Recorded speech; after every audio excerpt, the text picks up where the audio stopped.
Okay, so all of you can see my board. Yes, sir. Yes, sir. Yes. So अब हम uniqueness proof करने के लिए हमने क्या किया, इस आर वेक्टर को दो अलग अलग तरीके से लिख लिया कि हम ये we are supposing that we can write it here like suppose r vector can be written is like this. We are giving this as equation 1, and this can also be written as this vector, that is equation 2. So now if I say subtract the equation 2 from the first, so if I say now subtract equation 2 from equation 1, अब देखो इसमें से इसको घटाएंगे तो हम corresponding लिखेंगे y1 a bar minus x1 a, मतलब वेक्टर a, तो यहाँ पर हम लिख सकते हैं ना x1 minus y1 into vector a plus अब b वेक्टर के लिए x2 माइनस y2 हो जाएगा. So we will write it here x2 minus y2 into vector b plus x3 minus y3, x3 minus y3 whole into vector c, and r minus r, this will become 0, so which is equals to 0. So now we have got a vector which is equals to 0. तो अब हमें एक चीज, हम एक theorem पढ़े थे कि अगर कोई भी तीन वेक्टर नॉन कोप्लेनर है तो उसके लीनियर कॉम्बिनेशन अगर 0 के बराबर है तो जो सारे उसके जो स्केलर मल्टीपल है that will be equals to 0. ये आप सभी लोगों को याद है ये theorem, we have studied this theorem कि अगर किसी भी तीन वेक्टर को अगर हम लीनियर कॉम्बिनेशन में लिखते हैं and now that linear combination is equals to 0, वो तभी हो सकता है कि जब उसके सारे स्केलर मल्टीपल 0 के बराबर हों. ये समझ में आया आप लोगों को मैं क्या कहा? रेज योर हैंड जिसको समझ में नहीं आया. सर एक बार फिर से बता दीजिए. चलो चलो इसको मैं लिख के बताता हूँ. मेरे कहने का मतलब है कि सपोज एक अलग से मैं लिखता हूँ. If I say we have three vector A b and c और they are non coplanar, are non coplanar, तो ये तभी हो सकता है अगर हम इसका लीनियर कॉम्बिनेशन लिखें. Suppose x into vector A plus y into vector b plus z into vector c equals to 0. अगर ये कंडीशन हमें दिया गया, if we are given this one and हमें ये भी पता है कि ये तीनों वेक्टर नॉन कोप्लेनर है, इस कंडीशन को सेटिस्फाई करने के लिए एक चीज कंपलसरी होना जरूरी है. Here x equals to 0, y should also be equals to 0 and z should also be equals to 0. ये तीनों 0 होगा तभी जाके ये दोनों कंडीशन एक साथ सेटिस्फाई करेंगे, अदरवाइज नहीं करेंगे. तो ये हमारा एक थ्योरम भी था इससे पहले, थ्योरम 3 और थ्योरम 2, उसमें हमने ये पढ़ा था if A B C are the अगर कोप्लेनर वेक्टर है then x A plus y B plus z C should be equal to 0 for some value of x y z. But अगर non coplanar है और ये value 0 के बराबर है तब हमें ये पता होना चाहिए कि एक्स वाई जेड तीनों की वैल्यू 0 होगी. ये कंपलसरी है. This is a result of A theorem, corollary 1 of theorem 3. ये आप लोग वापस पढ़ना, आप लोग को ध्यान में आ जाएगा. अब समझ में आ गया मैं क्या कहना चाह रहा हूँ? Yes sir. अगर हम इसी थ्योरम को यूज करें यहाँ पर तो अब देखो हमें ये पता है कि this vector A, vector B and vector C, all this three vectors are non coplanar क्योंकि हमें ये थ्योरम में दिया गया है. इसके अकॉर्डिंगली हम यहाँ पर लिख सकते हैं ना x1 minus y1 should be equals to 0, x2 minus y2 should be equals to 0 and x3 minus y3 should be equals to 0. क्यों? ये 0 के बराबर है तो जितने भी स्केलर मल्टीपल होंगे तो इस वेक्टर में कुछ भी मल्टीप्लाई करो that should be equals to 0. So from here we can say that if x1 minus y1 is equals to 0, so we can say that x1 is equals to y1. Similarly, we can say here x2 is equals to y2, and from here we can say that x3 is equals to y3. अब देखो हमने क्या माना था कि हमने ये माना था कि R vector can be represented in two different way, where x1 x2 x3 एक स्केलर था, y1 y2 y3 is a scalar. और हमने अब क्या प्रूफ कर दिया कि x1 की जो वैल्यू है वही वैल्यू y1 की है, x2 की जो वैल्यू है वही वैल्यू y2 की है, और x3 की जो वैल्यू है वही वैल्यू y3 की है। मतलब ये दोनों वेक्टर जो हम अलग अलग तरीके से रिप्रेजेंट किए हैं, they are the same vector. So here we have proved that x1 is equals to y1, x2 is equals to y2, and x3 is equals to y3. Therefore, we can say that the vector r is uniquely represented. हमने दो अलग अलग तरीका माना और last में हमें पता चला कि दोनों वेक्टर तो सेम ही है, तो यही हमें प्रूव करना था यूनिकनेस के लिए। So here we have proved both the part कि vector r can be written as a linear combination of three non coplanar vector and the vector r is unique. और यही यूनिकनेस का proof है। यहां तक यही देखो, यही चीज लिखा हुआ है ना, since ABC is a non-coplanar, so we must have x1 minus y1, x2 minus y2, and x3 minus y3 should be equals to 0. And from here we get that x1 is equals to y1, x2 is equals to y2, and x3 is equals to y3. और यही हमें proof करना था कि this both the vector, this one and this one, इसके representation अलग है लेकिन ये दोनों वेक्टर सेम है, क्योंकि x सभी स्केलर की वैल्यू जो है वो बराबर है। I hope this theorem is clear now. Yes, Yes, sir. sir. किसी को कोई डाउट? No, sir. ओके, तो चलो अब हम चलते हैं हम अपने अगले कंसेप्ट पे। Now we will understand the position vector of a point P in a space. अब हम समझेंगे कि पोजीशन वेक्टर क्या होता है। चलो इसको समझने के लिए पहले मैं आपको एक चीज समझाना चाहता हूं। सपोज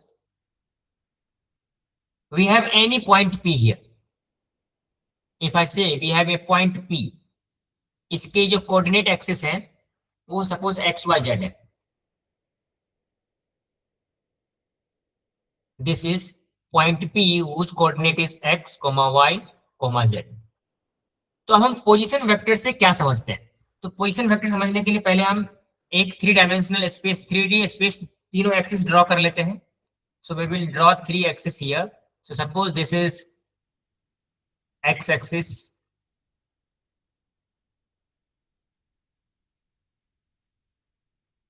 ये 3 एक्सिस हमने ड्रॉ कर लिया।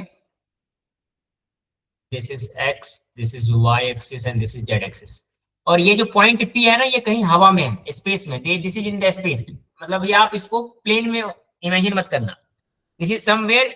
आप ऐसा मानो कि ये जो पॉइंट है ना, ये इंटरसेक्शन पॉइंट, इसको मान लो कि आपके रूम का कोई एक कॉर्नर है, ये एक दीवार है, ये एक दीवार है और ये एक फर्श है, और ये जो पॉइंट है वो आपके रूम में बीच में कहीं पर है।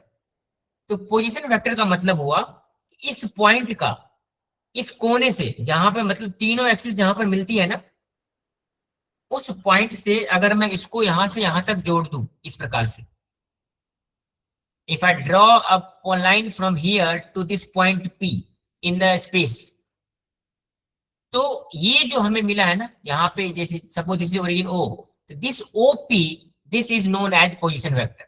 इस वेक्टर को हम कहेंगे position vector of P। This is position vector किसका? पॉइंट P का। तो इस प्रकार से ओरिजिन से जो वेक्टर ड्रॉ करते हैं और हमें किसी भी गिवन पॉइंट पे, उस वेक्टर को हम कहते हैं पोजीशन वेक्टर। अब हम समझेंगे कि पोजीशन वेक्टर को हम कैसे लिखेंगे। तो सबसे पहले आप लोगों को ये समझ में आ गया कि पोजीशन वेक्टर किसको कहते हैं? Yes, sir. Okay. So now we will understand how to write a position vector using the unit vector that is x, y, sorry, I, j and k. तो चलो आपके लिए 2 डायग्राम मैंने यहाँ बनाया है, तो इसको मैं कम करता हूँ, नीचे करता हूँ थोड़ा सा।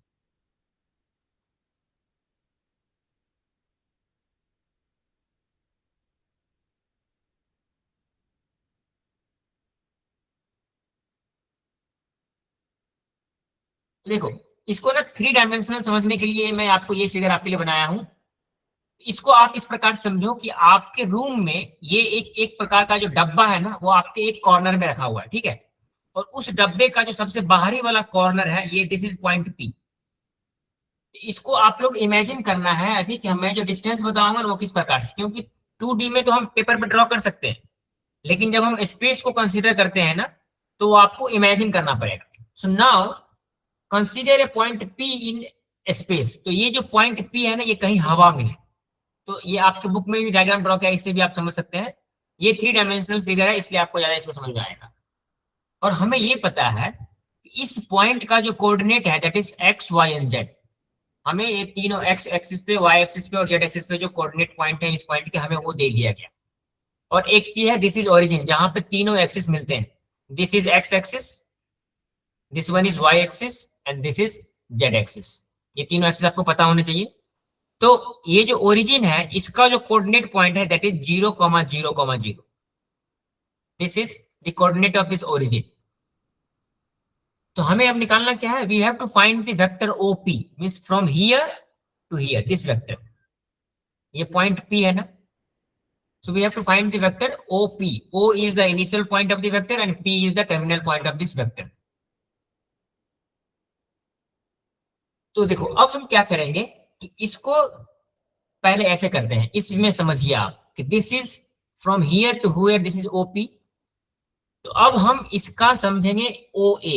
OA is equals to PM। अब वो कैसे हुआ, अब हम सभी एक्सिस पे इसके लाइन ड्रॉ करेंगे।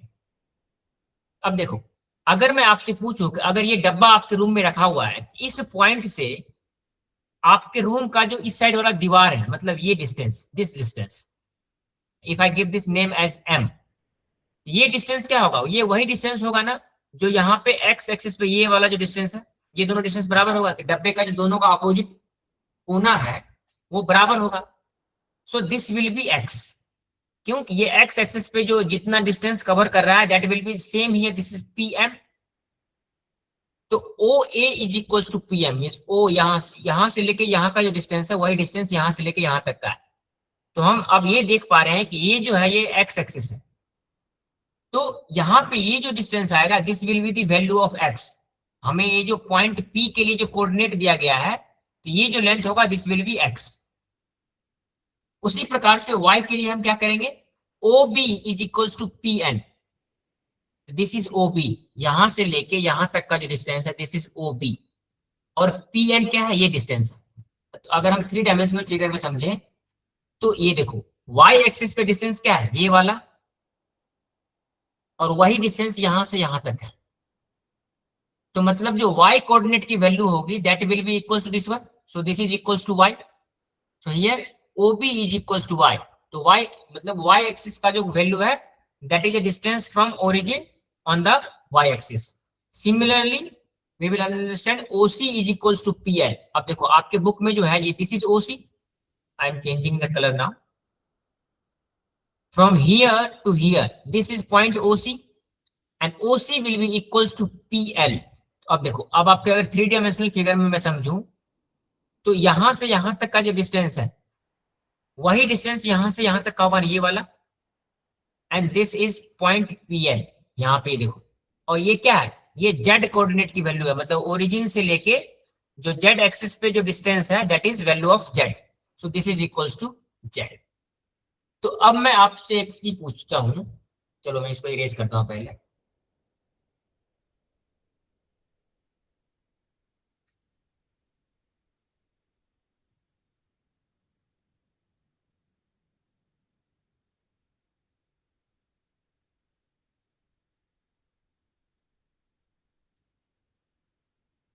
Now, so if I ask you to write the coordinate of point A, B and C. देखो, this is point A, this is point A, this is point B and this is point C. तो हमने क्या किया कि उस P point के correspondingly सभी axis पर एक पॉइंट मार्क किया जो X एक्सिस, Y एक्सिस और Z एक्सिस पर है। तो now if I write the coordinate of point A, so this will be equals to x 0 0। ये मैंने आपको बताया था ना कि किसी भी एक्सिस पर अगर कोई पॉइंट हो तो उसको किस फॉर्म में लिखते हैं। उसी प्रकार से अगर मैं B का कोऑर्डिनेट लिखूं, this will B 0 y 0, and similarly C के जो कोऑर्डिनेट होंगे this will B 0 0 and Z। कोई डाउट इसमें? No, sir. नो। तो अभी जस्ट मैंने आपको प्रूफ करके बताया था कि this O A is equals to x.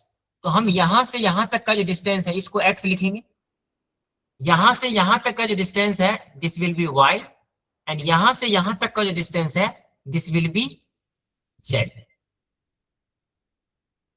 तो if I write now what is the value of O A, so अब देखो, इससे पहले जब हम पढ़े थे कि एक्स एक्सिस के डायरेक्शन में यूनिट वेक्टर क्या होता है आई कैप, वाई एक्सिस के यूनिट वेक्टर क्या होता है जे कैप, और जेड एक्सिस का यूनिट वेक्टर होता है के कैप।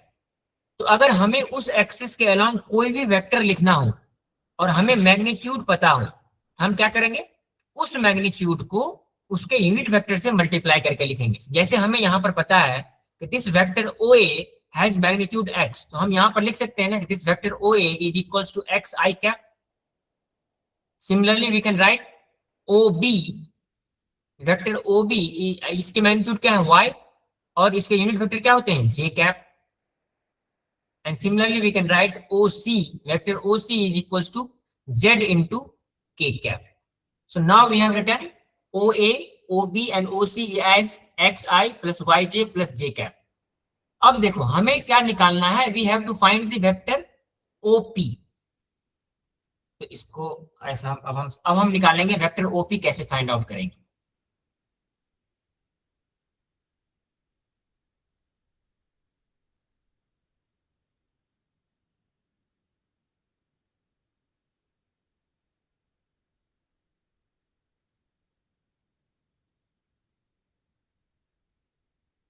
सो अब आपके बुक में जो फिगर दिया हुआ है ना उसको आप लोग ध्यान से देखिए, इसको थोड़ा सा मैं इलाज करता हूँ।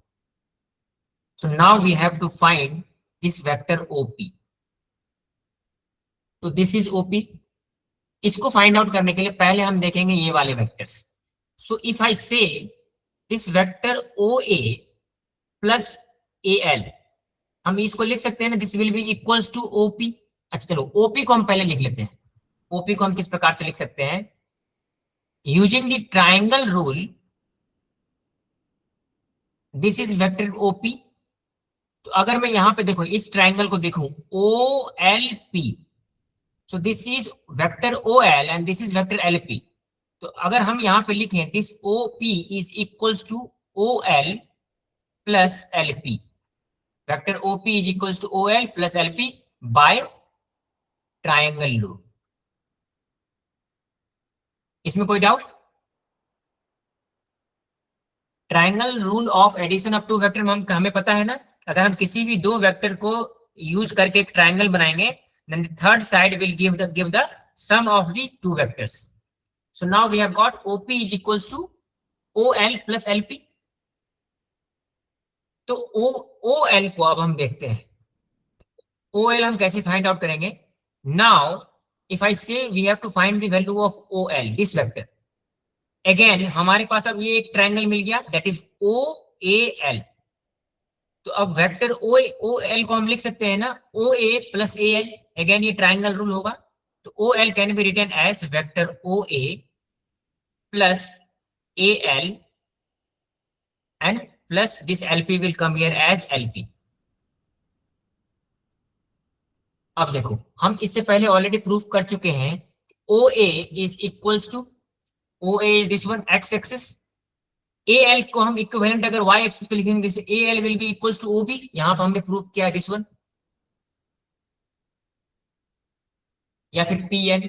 तो this will be equals to AL will be OA and AL is equals to OB।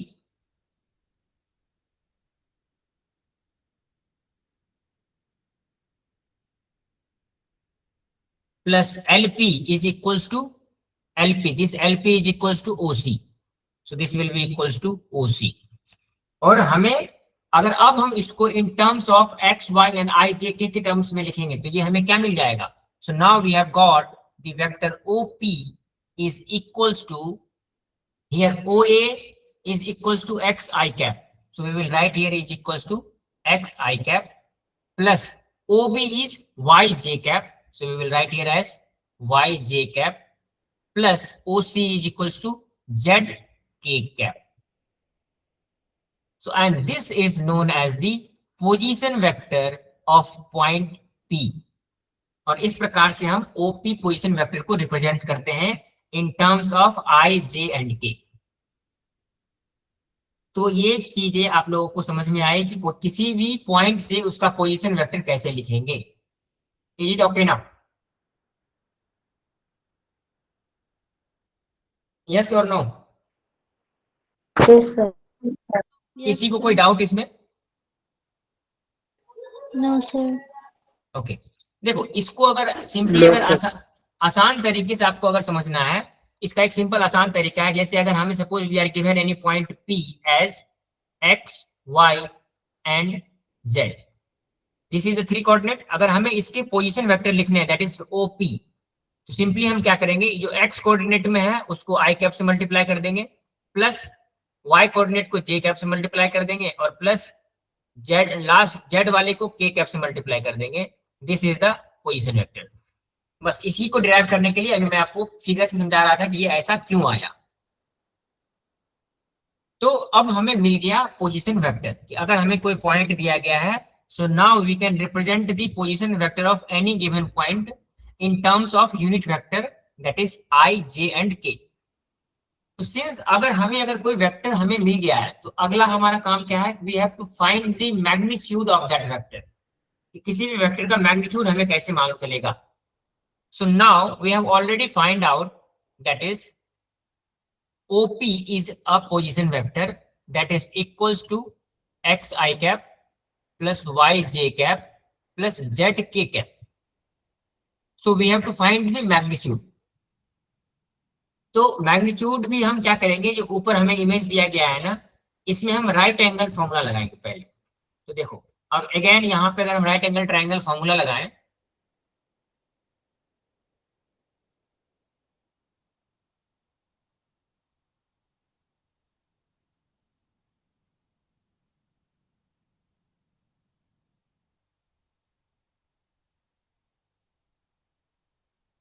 okay, so see if I want to find OP, this point OP, so this is a right angle। अब इसको आप imagine करो, this point L आपके वो फर्श पे है और दिस पॉइंट P ये कहीं हवा में है। मतलब ये OL और LP क्या है, आपस में परपेंडिकुलर है। हम यहां से लिख सकते हैं यूजिंग दी ये hypotenuse theorem, right angle triangle में OP will be equals to OP square will be equals to OL square plus LP square. ये चीजें क्लियर है आप लोगों को, ये कैसे हुआ? Yes, sir.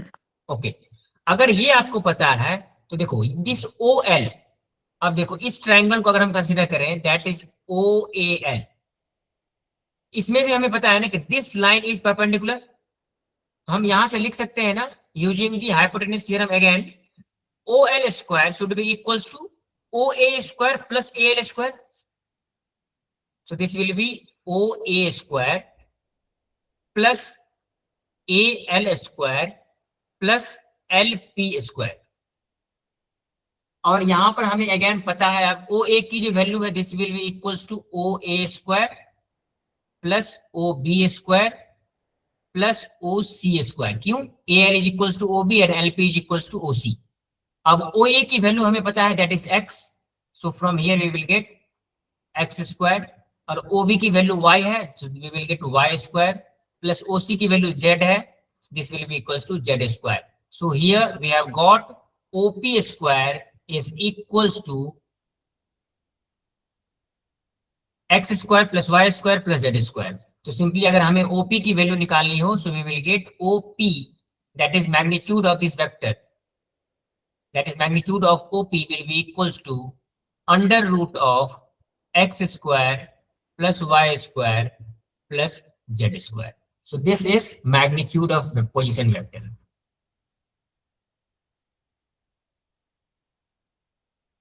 Magnitude of vector OP. तो अब हमें पोजीशन वेक्टर निकालने आ गया, और उस पोजीशन वेक्टर का अगर मैग्नीट्यूड आपसे निकालने बोला जाए, so this is a formula to find the magnitude of position vector that is under root x square plus y square plus z square। और यही आपकी बुक में यहाँ पे प्रूफ किया हुआ है। So this is a magnitude of your position vector of P। Clear till now? Yes. Yes, sir. जी सर।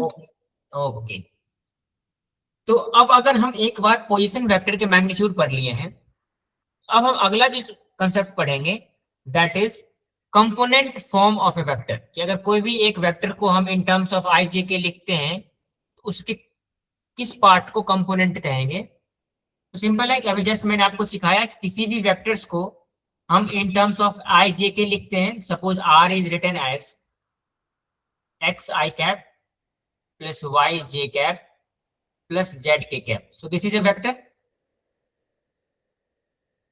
तो इसमें जो ये x, y और ये z, ये जो तीन है ना, they are called as the component of vector R, component of vector R. और ये x is component along the x axis, that is ox, y is a component along y axis, that is oy, and z is a component along the z axis, that is oz।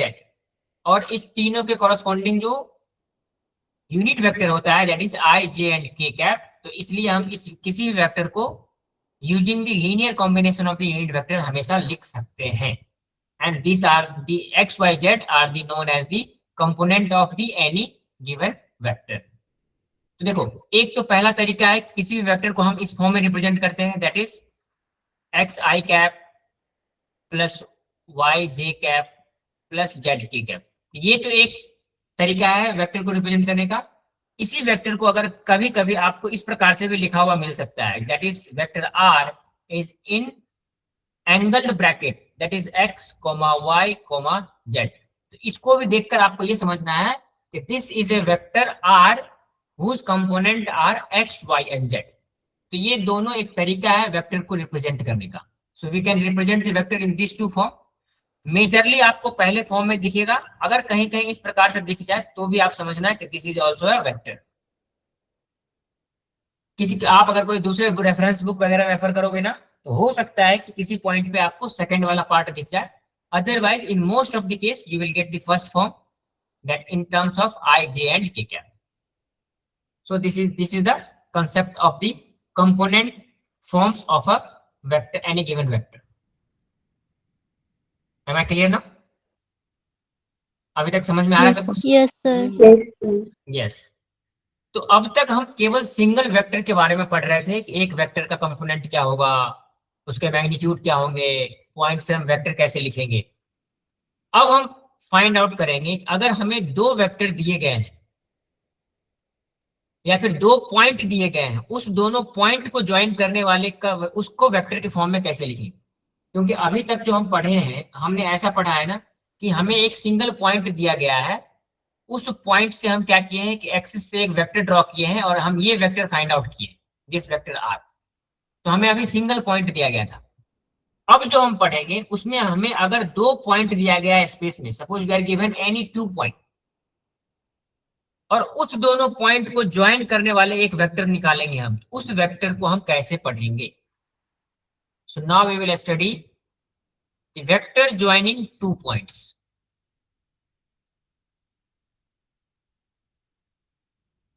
Just wait a second.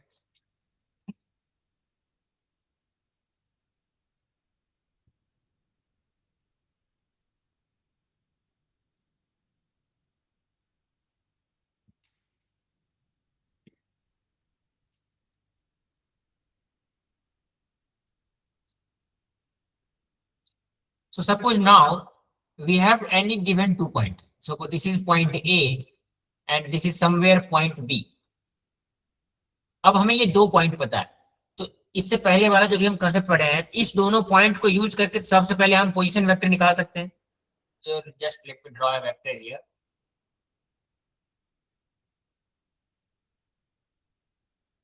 अभी मैं दो ही axis draw कर रहा हूं। तो अगर हम इस this is origin, this point is origin O, तो अब यहां से हम इस दोनों का पोजीशन वेक्टर ड्रॉ कर सकते हैं ना। So this OA is position vector of point A. Similarly, we can draw a position vector that is OB is a position vector of point B. So now this OA is a position vector.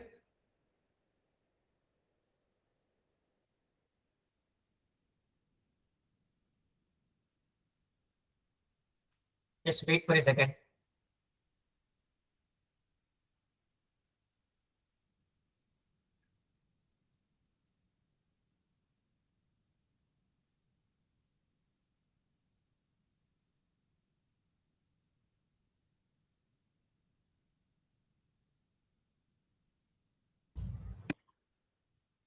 So this OA is position vector of A. Similarly, OB is position vector of point B.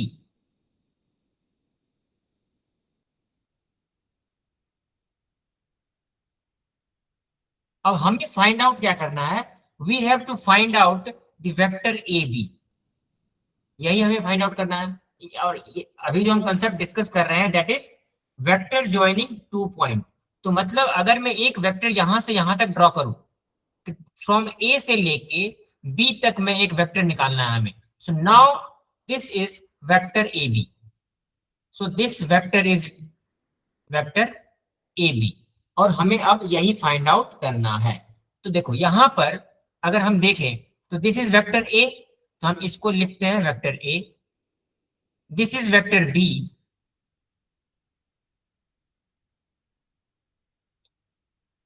so this is OB and OA. So now AB is equals to AO plus OB. अब हम एक अगर triangle rule लगाएं तो हमें क्या निकालना है, we have to find the vector AB ना। तो now if I apply this vector AB, using the triangle rule हमें क्या कहता है कि अगर हमें कोई एक ऐसा वेक्टर मिल जाए, जैसे AB निकालना है, तो एक वेक्टर हमें मिलना चाहिए ऐसा AO, मतलब यहां से शुरू होकर यहां खत्म हो, दूसरा वेक्टर हमें यहां से शुरू होकर यहां खत्म होना चाहिए, तब जाके जो ये वेक्टर ए बी मिलेगा that will be the sum of this two vector. Triangle law यही कहता है ना। देखो ट्रायंगल लॉ के लिए मैं आपको अलग से ड्रॉ करता हूं। ट्रायंगल लॉ का मतलब ये है इस प्रकार से, suppose we have any vector, this is one vector, तो ये वेक्टर जहां से स्टार्ट होता है दिस इज पॉइंट ए और दिस इज पॉइंट बी, तो दूसरा वेक्टर यहां से स्टार्ट होकर यहां कहीं और खत्म होना चाहिए, suppose this is point C.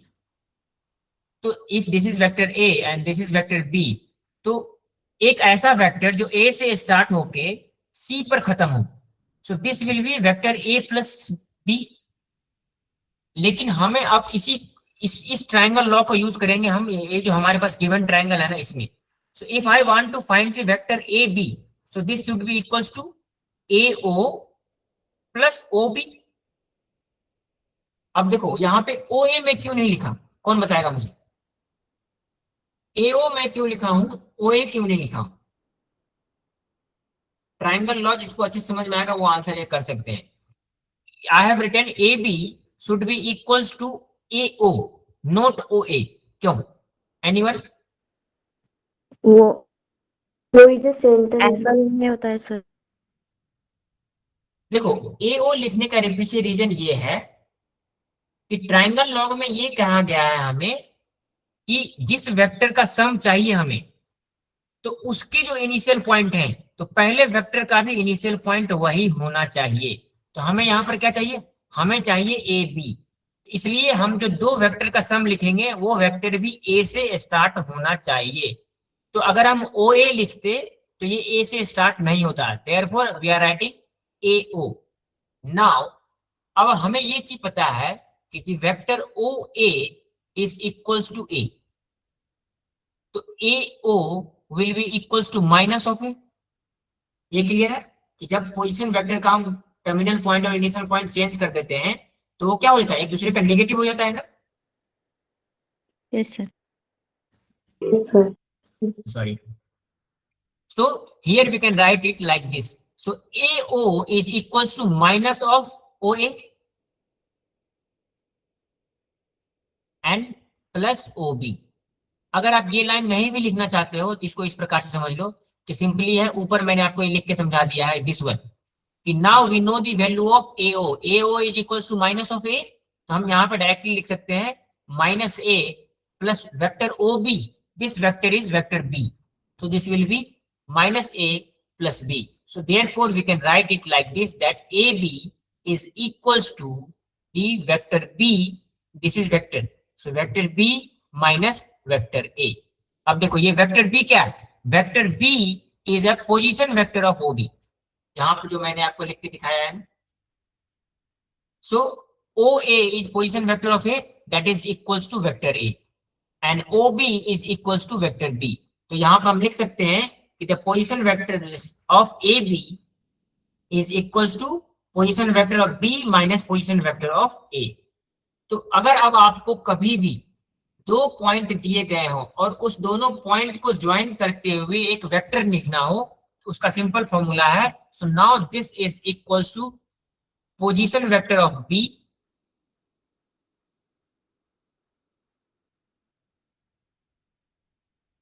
position of vector of point B minus position vector of point A.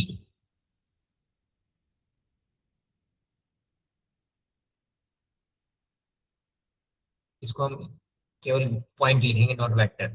तो अब हमें ये मालूम चल गया कि किसी भी दो पॉइंट को यूज करते हुए उसके मतलब वेक्टर्स कैसे फाइंड आउट करेंगे, कि how to find the vectors joining the two point. Simply हम क्या करेंगे, उस दोनों पॉइंट के पोजीशन वेक्टर को सब्ट्रैक्ट कर देंगे. We will get the position vector of line joining the two point, that is here AB. ये तो थियोरेटिकली हम समझ लिए कि पोजीशन वेक्टर कैसे निकालेंगे. अब उसको हम कैसे रिप्रेजेंट करेंगे या फिर कैसे फाइंड आउट करेंगे वो समझते हैं.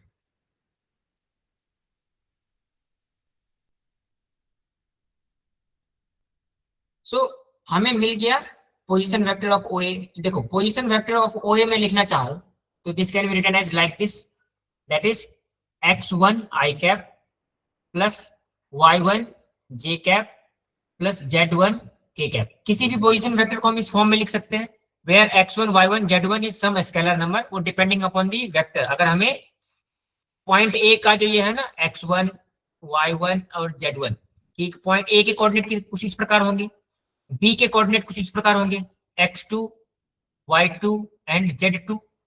Using the coordinate point we can write the position vector. तो अगर हम पोजीशन वेक्टर ऑफ OB लिखें, so we will get OB is equals to x2 i cap plus y2 j cap plus z2 k cap. तो हमें निकालना क्या है, we have to find the vector AB, और we know that vector AB is equals to vector OB minus vector OA. अब हम क्या करेंगे, वेक्टर OB क्या है, x2 i cap plus y2 j cap plus z2 k cap. So this is this one, x2 i cap y2 j cap into z2 k cap minus OA.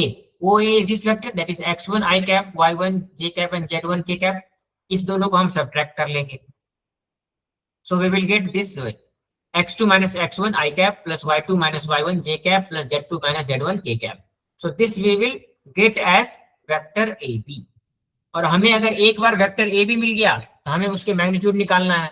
तो magnitude निकालने के लिए हम just formula पढ़े हैं ना, किसी भी वेक्टर का मैग्नीट्यूड निकालने के लिए हम क्या करते हैं, under root of X square plus Y square plus Z square. तो यहाँ पे x मतलब क्या है कि ये जो तीनों एक्सिस पे जो स्केलर नंबर है, that is x2 minus x1 y2 minus y1 z2 minus z1, इन सभी के स्क्वायर रूट लेके उसके स्क्वायर रूट निकालेंगे. So this will be the magnitude of vector joining the two point, and from this formula we can find the vector joining any two point.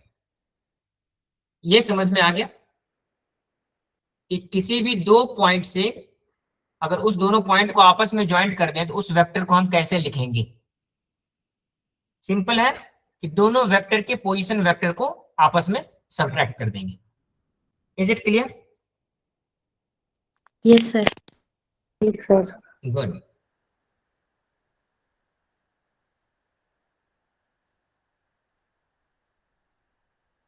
अब देखो, अभी तक हम जितना पढ़े हैं ना कि मैग्नीट्यूड निकालना, दो वेक्टर्स को निकालना, तो अब उसी को लेके हम कुछ उसके प्रॉपर्टीज को डिस्कस करेंगे कि उसकी प्रॉपर्टी मतलब वो किस किस कंडीशन में कैसा होगा. So in generally any non-zero vector A in a space can be expressed uniquely as a linear combination of I, J and K. ये मैंने आपको बताया था ना कि किसी भी वेक्टर को अगर स्पेस में कोई भी एक पॉइंट मतलब एक वेक्टर दिया गया है उसको हम लीनियर कॉम्बिनेशन ऑफ आई जे के फॉर्म में इस प्रकार से लिखते हैं A1 into I cap plus A2 into J cap plus A3 into K cap where A1, A2 and A3 are the scalar number.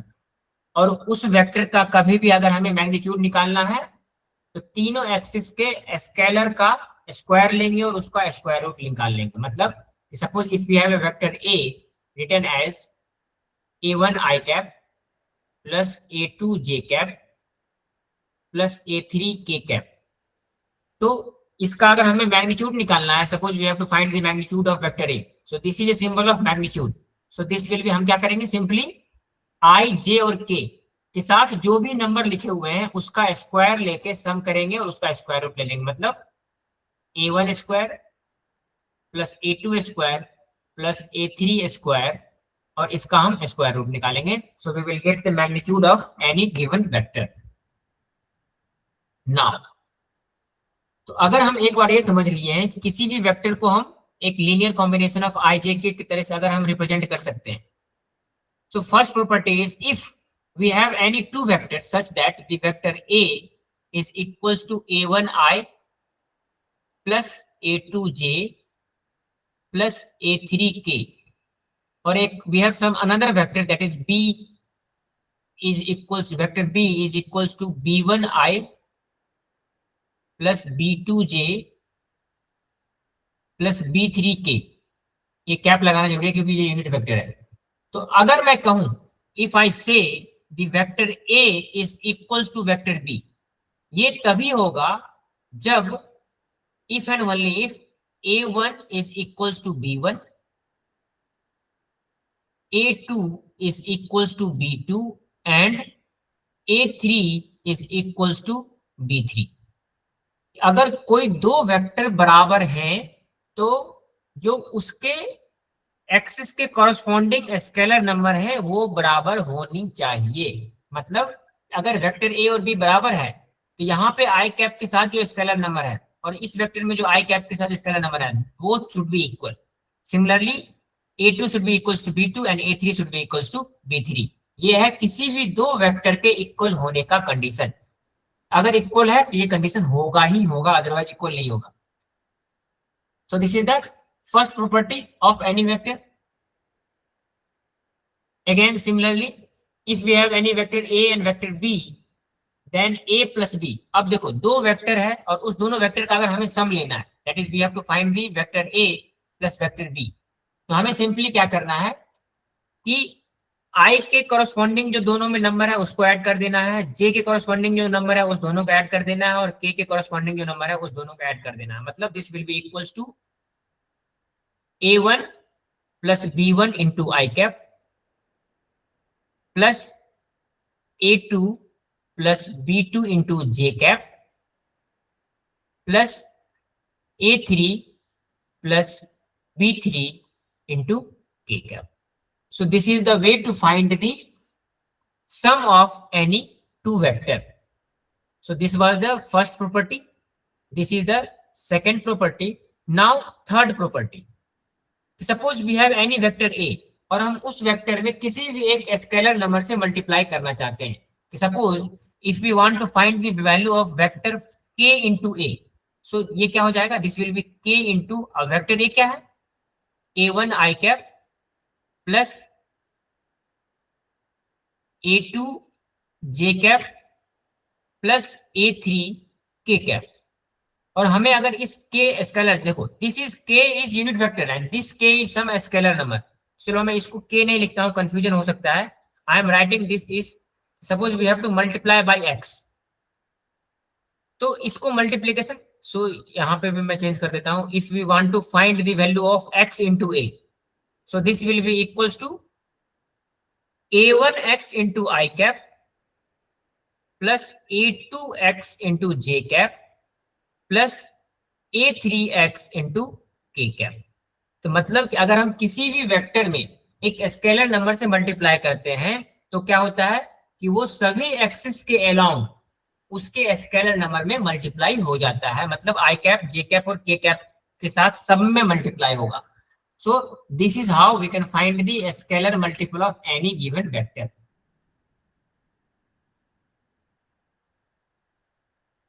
So this was the property number 3.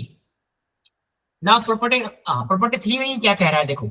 Also if vector B and vector A are collinear, तो ये collinearity का हम इससे पहले already पढ़ चुके हैं ना. If any two vectors are collinear, then we can write both the vector as a scalar multiple of other vector. Means the vector B can be written as k into vector A. तो अगर हम इसको solve करें, तो यहाँ पे जैसे मैं लिखूं, if I multiply, write this vector B is equals to k multiplied by vector A.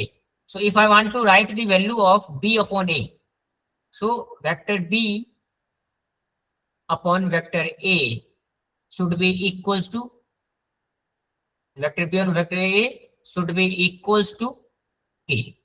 तो वेक्टर बी ओपन ए का क्या मतलब है कि ये जो बी के आई के कॉरस्पॉन्डिंग जो स्केलर है और ए के जो आई में स्केलर है, दोनों बराबर होना चाहिए. यहाँ पे क्या है, a1 और b1. तो यहां से क्या हो जाएगा, a1 upon b1 is equals to a2 upon b2 equals to a3 upon b3. Sorry, ये b अपॉन ए है ना, तो ये b और a उल्टा होगा इसका. ये